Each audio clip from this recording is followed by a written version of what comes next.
There's a very applicable shiloh when it comes to cars, which is it permissible to recite Shema while driving a vehicle? And would there be a difference if a stay-in-lane cruise control is being used or a full self-driving, for example, in a Tesla? That is a shiloh that we have to discuss. The Torah discusses in Hilchos Kriyat Shema, in Siman Samach Gimel, Sif Gimel, this halacha. The Torah says something fascinating. He says that someone needs to be in a stationary position when they are reciting Shema. Someone needs to be in a stationary position, which means that if he was moving, he needs to stop moving and be in a stationary position in order to recite the first pasuk of Shema. The Torah then proceeds to quote the Behag and the Rivad, who hold that someone has to remain in this stationary position until lebebech, etc. Until that position, not just for the first pasuk. Now, the Beis Yosef, he quotes the Gemara in Brachos. Gemara in Brachos on Yud Gimel Amud Beis relates that according to Rav Yehuda, one has to remain in this stationary position until lebebech, whereas according to Rabbi Yochanan, he only has to remain in that stationary position. He has to remain there for the entire Shema. Now, the Rif and the Rosh explain, based on Yerushalmi, that this is referring to being in a stationary position. Okay, so we see this idea of when a person says Shema, he can't move, at least for the beginning. Tosfos explains, even though that Hillel holds that one could recite Shema in any position, right? That's the sugya a few daf earlier in Maseches Brachos, right? As opposed to Shammai, any position.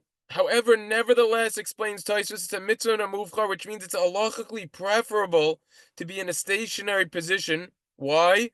Because one's mind isn't settled and he can't focus when he's walking like when he's in a stationary position. In other words, when someone is walking, when someone's moving, he can't focus as much as when he's in a stationary position, whether he's standing or sitting. The Mishna Berura in Siman Samach Gimel, Sifkat and Tes, paskens this way as well. He rules this way. He specifies that post facto bidi evid, someone who recited Shema while he was walking, does not need to repeat Shema again. But nevertheless, it is certainly halachically preferable not to walk while one is saying Shema and to remain in a stationary position. That's what we see. The Rif then concludes that the halacha isn't according to these opinions. Rather, the halacha is like Ravu, paskens like Rabbi Meir, who says that one needs kavanah for the first pasuk of Shema. In other words, a person needs to realize before he says Shema, I am about to fulfill mitzvah daraisa, this mitzvah, this positive mitzvah from the Torah of Shema, but additionally he has to mean the words that he says. Shema Yisrael Hashem Elokeinu Hashem Echad. Hashem, you're the only one. He has to mean what he says. Now, therefore, according to this, one would only need to be in the stationary position for the first pasuk of Shema. Now, Rambam and Tosfos also pasken this way, and Beis Yosef says that we hold this way as well. So we hold, and also the Beis Yosef, Rabbi Yosef Kairo himself, paskens in the Shulchan Aruch this way, that a person needs to stop for the first pasuk of Shema and remain in a stationary position. This is the psak of the Shulchan Aruch and Siman Samach Gimel, Sif Gimel. The Mishna Berura rules over there in Sifkat and Yod Aleph and Siman Samach Gimel. He says that this also applies to Baruch Shem Kivol Malchus Olam Ved. That one needs to remain in a stationary position for right after Shema as well by Baruch Shem Kivol Malchus Olam Ved.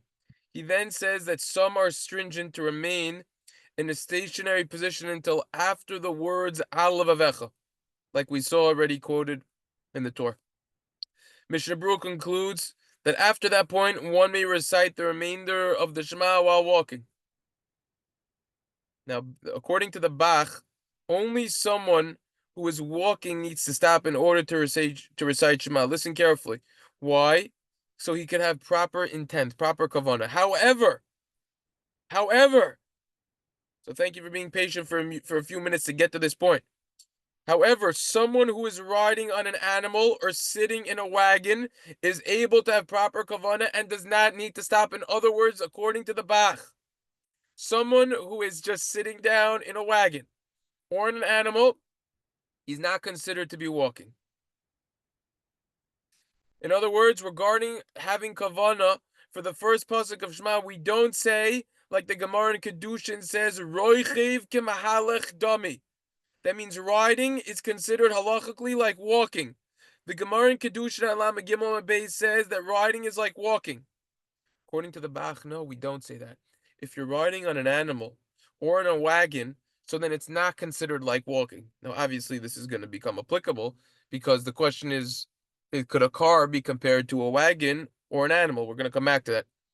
Comes along the son-in-law of the Bach, the Taz.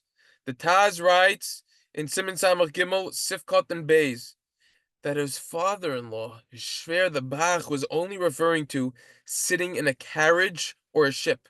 A carriage is those things at Central Park that they charge you $100 for half an hour to sit in when the horse pulls you around in, right? That's where they still have them. So according to the Taz, no, the Bach was only referring to a carriage, or if you're on a ship. Only in those situations, one does not need to stop. Why? Because he's able to focus.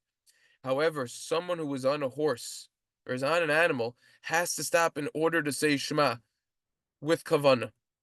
Similarly, the Pri Megadim in the Mishpis Ozav and Siman Samach Gimel Sifkat and Beis, the Pri Megadim paskens, he rules that someone who is riding on an animal or leading a wagon must stop to recite the first pasuk of Shema. So he also says this, that you need to stop.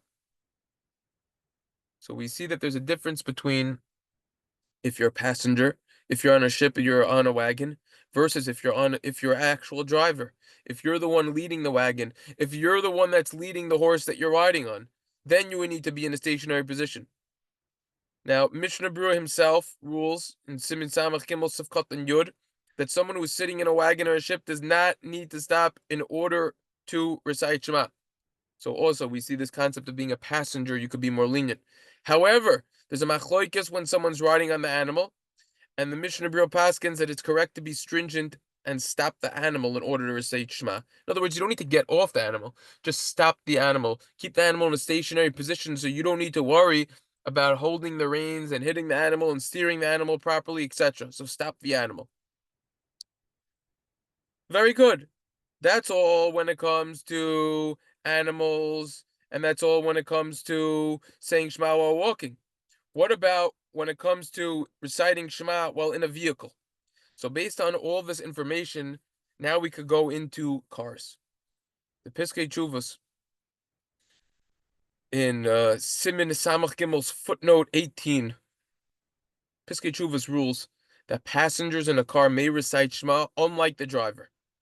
So we see that this difference in halacha that came from wagons, that came from horses, ships, that there's a difference, just like over there was a difference with passengers and drivers, so too over here. So the Piskei Teshuvos paskens that passengers in a car may, in fact, recite Shema, but the driver is not allowed to. Why? Anyone driving a car manually is prohibited to recite Shema. Why? Since it is impossible for him to focus his thoughts on driving safely and reciting Shema. It's impossible. He is not going to be able to focus properly and have the right kavanah when he is saying Shema. What about if the last time of Shema, and by the way, also you could add in, he's a danger to himself and other people if he's going to say Shema while driving. Now, what about if the last time of Shema is approaching? So siman Kriyat Shema is approaching.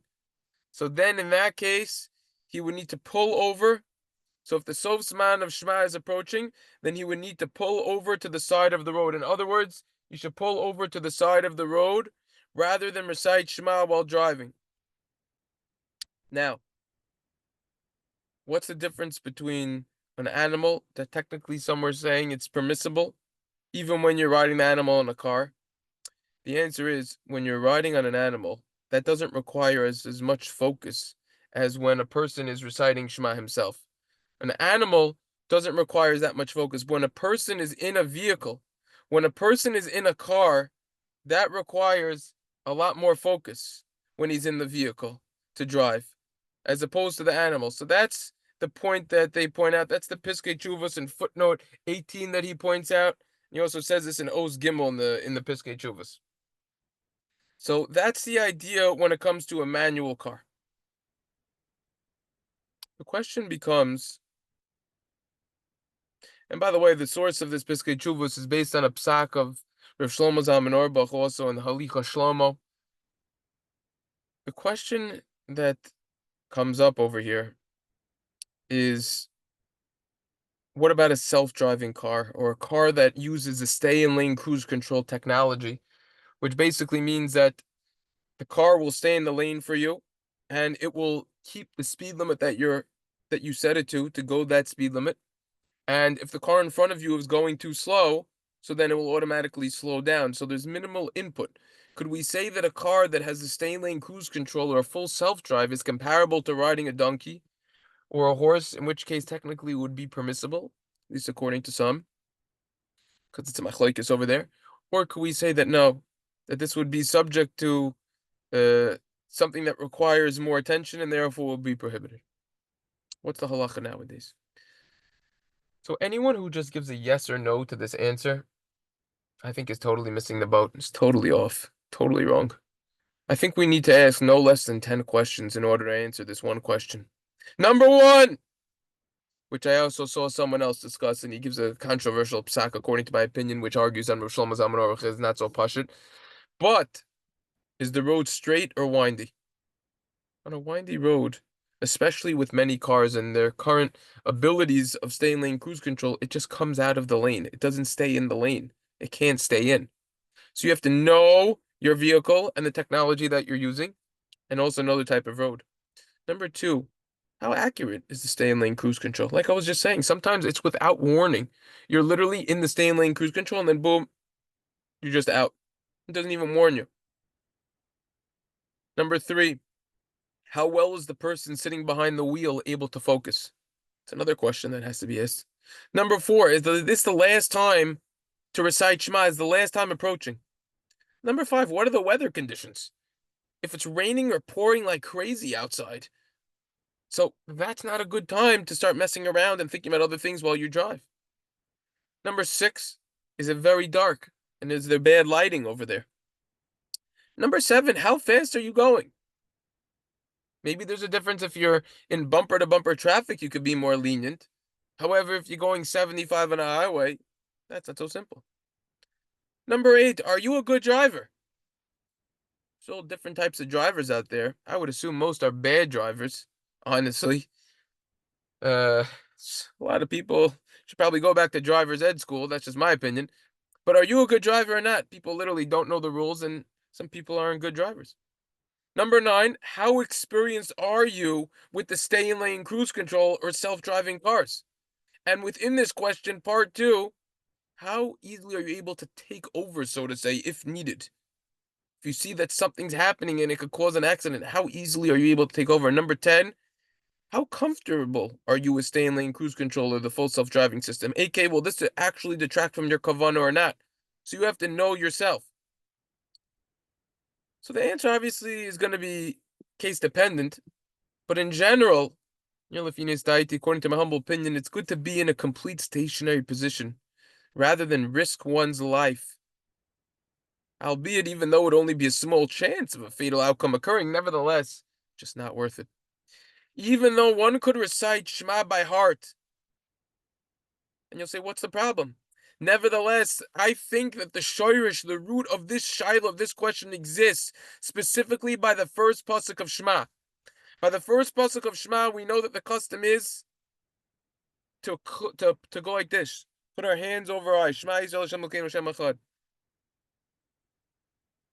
Which, by the way, there's the Az Nidbru in the Shiles and Tshuva says if you're wearing glasses, you could put your hand on top of your glasses. You don't need to remove your glasses to do it. I saw some are stringent to remove the glasses. You don't need to.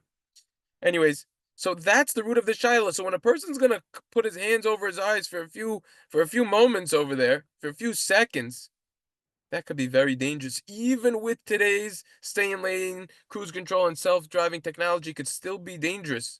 Putting your hands over one's eyes and not being able to see.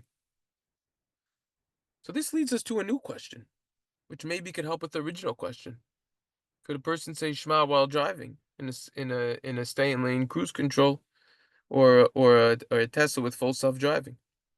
Do we need to put our hands over our eyes when we say Shema? We know that it's a worldly custom to do so, but do we need to? Could we say that in a pressing situation, such as someone driving, getting stuck in unexpected traffic, and the last time of Shema approaching to recite Shema, and he's unable to pull over, could we come along and say that now this individual could in fact recite Shema without putting his right hand over his eyes? This, of course, assumes that he's still able to have proper intent, proper kavanah in Shema. But could we say that that would be permissible? That is allowed? That is allowed to be done? That he doesn't need to put his hand over his eyes? So it seems like in a pressing situation, one can in fact recite Shema even without putting his right hand over his eyes or his face. It seems that way from halacha. What's the basis of this ruling? Where did I get this from? I got this from logic. Because the Shulchan Aruch in Siman Samach Aleph Sifhei says that there's a custom, the Shulchan Aruch says, to put one's hands on his face. Now, as a side point, the many explain and rule that the custom is to put only one hand and only on the eyes. You could take a look at the Shari Tshuva over there in the Kitzur Shulchan Aruch and Siman Yud Zayin Oz Gimel. By the way, we have recordings on the entire Kitzur Shulchan Aruch on rabbiblon.com as a side point. But anyways, so there's a custom. The Shulchan Aruch says that it's a custom to cover your eyes. It's customary. Okay. Why? It says the custom to do this because in order that you won't look at anything else, that will prevent you from having proper intent, proper kavanah. Thus, we clearly see that technically, from a halachic perspective, one is able to fulfill his obligation of Shema even if he doesn't cover his eyes with his hand. For example, let's say he was handcuffed for some reason and he needed to recite Shema. He was taken prisoner, whatever it is. So he doesn't need to. Furthermore, if he knows that he will still be able to have kavanah because his input in the car is very minimal, then he would in fact be able to recite Shema and fulfill his obligation. In other words, we see that the custom is to do this, to cover your eyes for Shema. Why? So that you'll have more kavanah, you'll have more intention. So therefore, if you know that by not covering your eyes, you'll have more intention, aka this specific situation with the car, then this is what you should do. Remember, having kavanah is the most important. Thus, it's better not to cover your eyes in order to have kavanah, in order to have the most possible kavanah without worrying that you might get into an accident. In other words, what's the ikr, what's the teifel? The main item over here is having kavanah. So therefore, if a person's able to have proper focus on Shema, that's what should be done, even at the expense of not covering your eyes, because not covering your eyes is a custom, and the whole reason for that custom is so that you'll have kavanah. So in this specific case, if you're going to have more kavanah by not covering your eyes, because you're not going to need to worry about getting an accident, chas v'shalom, so then sheva al tas yadif, it would better not to cover your eyes in that case. Afterwards, I saw the Rabbi Meir Rava in his Sefer Meir Oz, Chelek Gimel, on page 524, Tuf Kuf Chav Daled paskens this way as well. He rules this way as well.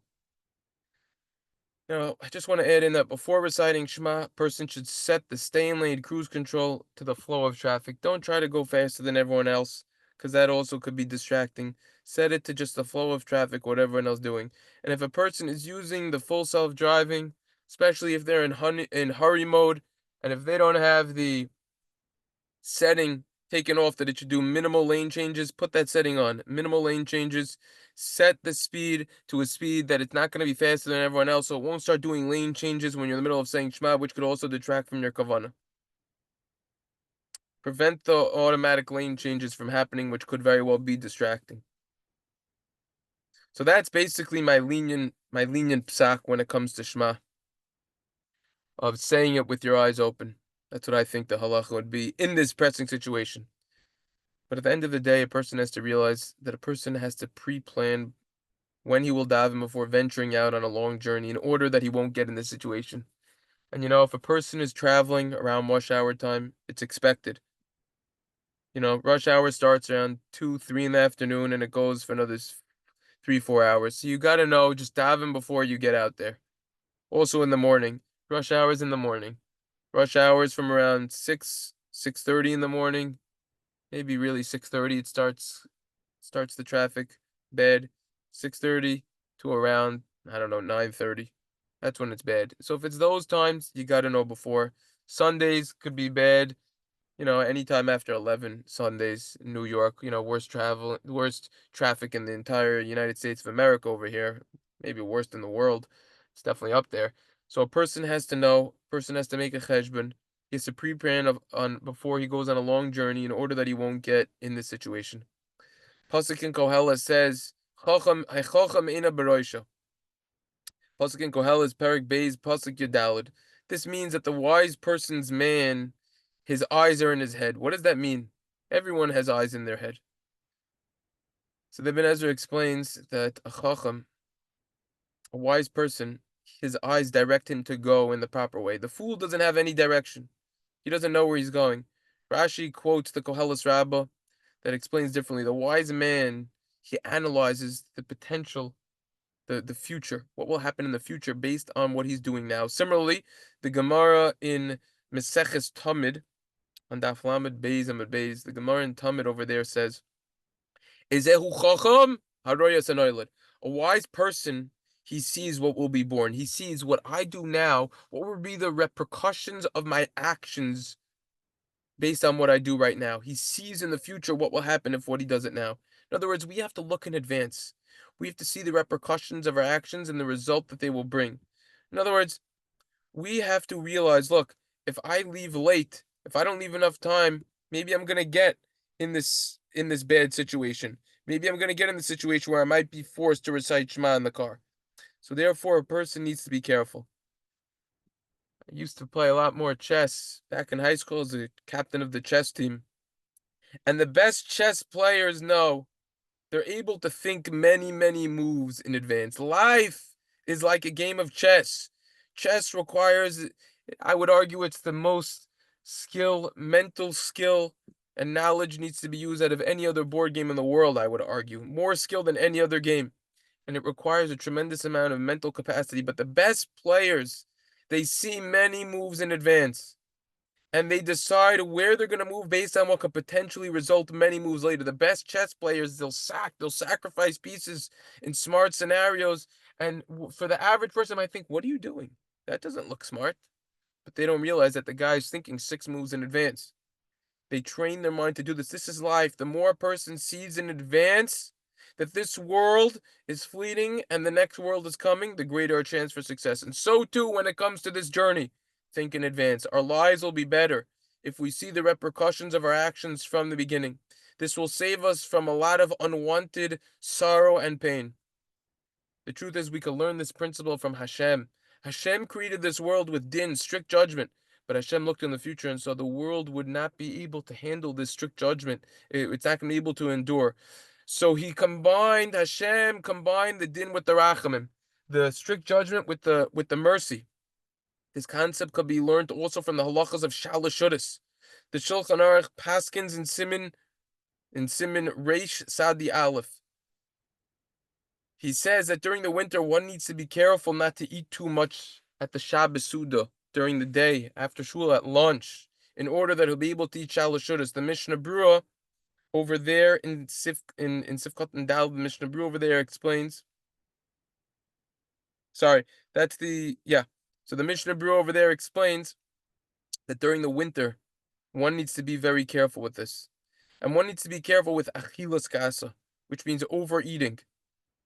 Don't overeat during your Suda earlier. Make sure that you have some room for Shalashudis later. Because if a person's going to overeat, it's not even considered halachically eating.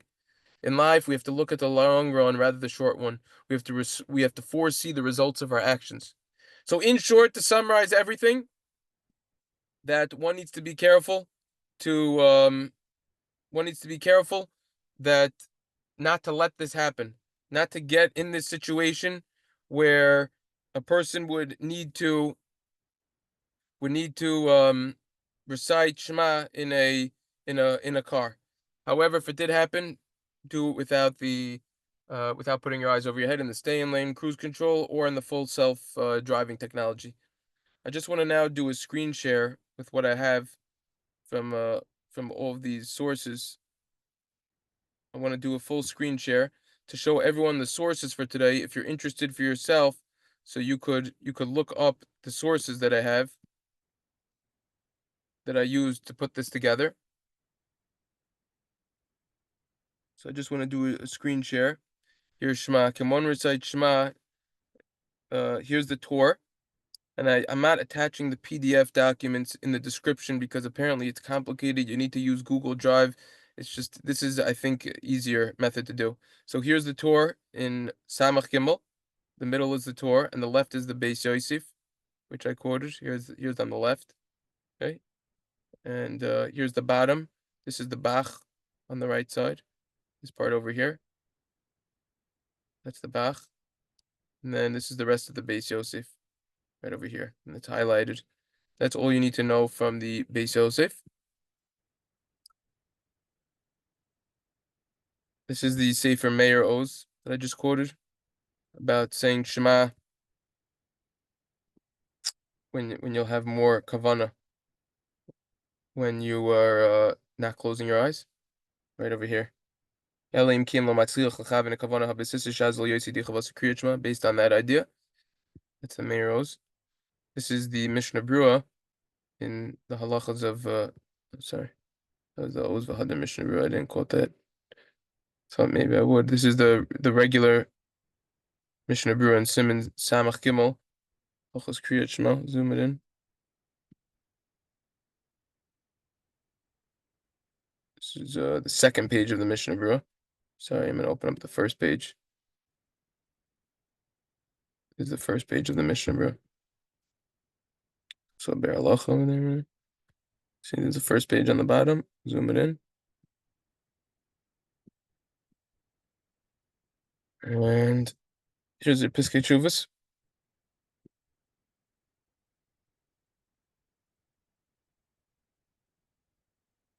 Starts from over here. Oz Gimel. Here's footnote 15. Not much there. And then here's main part. It's highlighted. And here's the footnote that I quoted. It's the Piskei Teshuvos. A lot of it was my own ideas at the end that I tied in. But I didn't put a PDF file on covering your eyes, but you can look that up in the Shulchan Aruch yourself. Siman Samach Aleph. Here's the Shulchan Aruch. Here's the Taz on the left-hand side.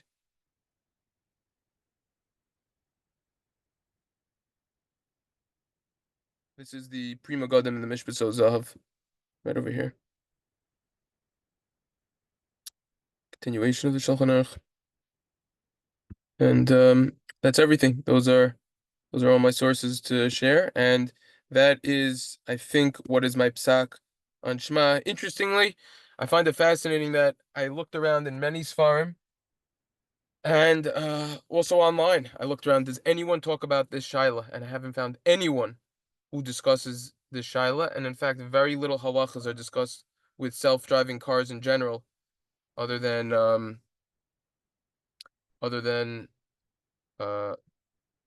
other, like the shaila, could you get in a car on Shabbos, maybe a self-driving car, an electric car, or other than the shaila is the people who are programming the systems for the algorithms of how a self-driving car should react in the case of an emergency, which is a very inapplicable shaila for the average person. These shailas that we're discussing are very applicable because people drive cars and they need to know these shailas and they need to know these halachas, and people are totally unaware of these halachas. Anyways, everyone should be safe and everyone should have a wonderful day.